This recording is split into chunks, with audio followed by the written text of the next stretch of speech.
Hi, we're going to install the safe room locking bar. Now before you get started, it's important to note that the safe room locking bar comes in three sizes. A 30-inch door, a 32-inch door, and a 36-inch door. So before you order, take just a minute and order the width of your door, or measure the width of your door. In this case, it's a 32-inch door. I've ordered the appropriate bar for that. Now we're going to move forward with the installation. First, you'll note, of course, the safe room locking bar has the bar itself, along with two brackets, a total of 6 3-inch screws, a small bushing, a magnet with a small screw, as well as a polyurethane bumper. Now if you look at the two brackets, on the front they look very similar. If you flip them over to the back, you'll notice one has a slightly larger hole.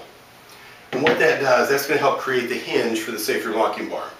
In order to put this together, simply take the safe room locking bar with the slot, drop it in, from the back, put the bushing down through the hole into the slot, insert one 3-inch screw, and now you've created the hinge for the safe room locking bar.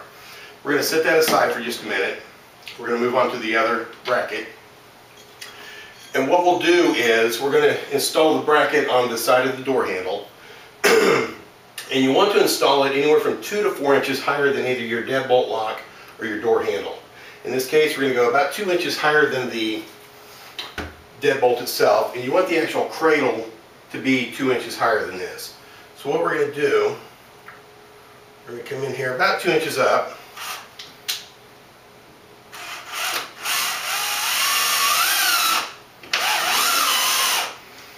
and we're going to install that.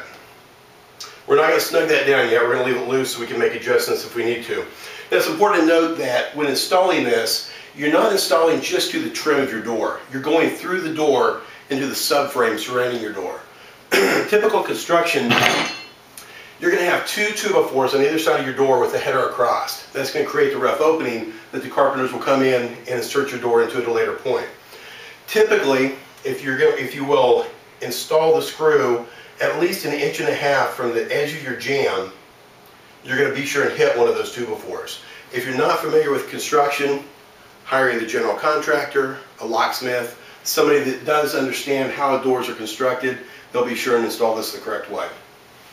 Now moving on to the other side, we've got the hinge in place. What we'll do is, you can install this level, but the problem that you might run into, especially when you get into a 36-inch door, this bar is going to be quite a bit longer.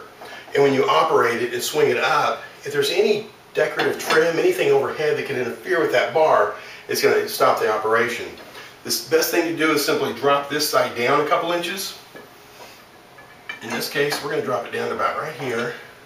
Just swing it up. We have plenty of room overhead. We'll go ahead and install this screw.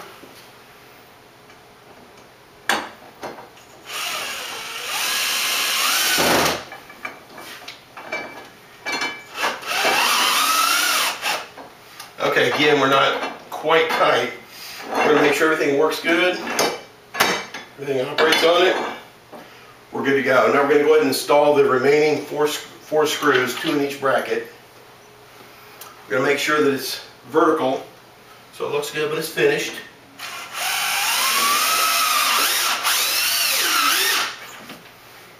We'll go ahead and snug those down tight.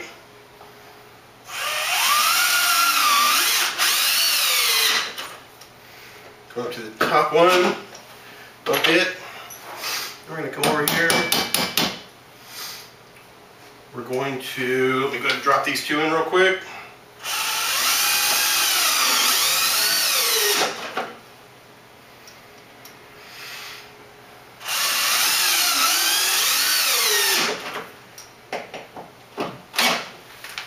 Okay, now you get your 6 screws in.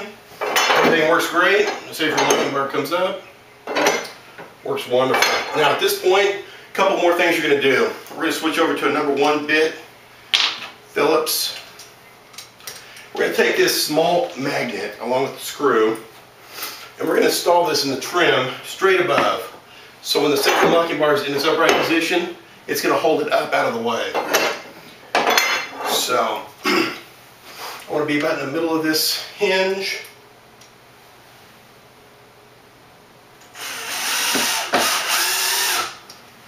You don't want to install that real tight. It doesn't have to be real tight against the magnet, just enough to hold it in place. Now the safe room locking bar is going to be up, out of the way when it's in its unlocked position. When you need it, it's going to be there.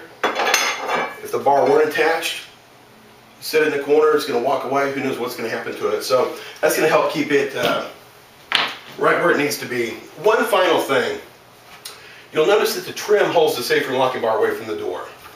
And that's fine, but you're going to get a little movement on the door itself if somebody's trying to kick that door in. We've included a small polyurethane bumper.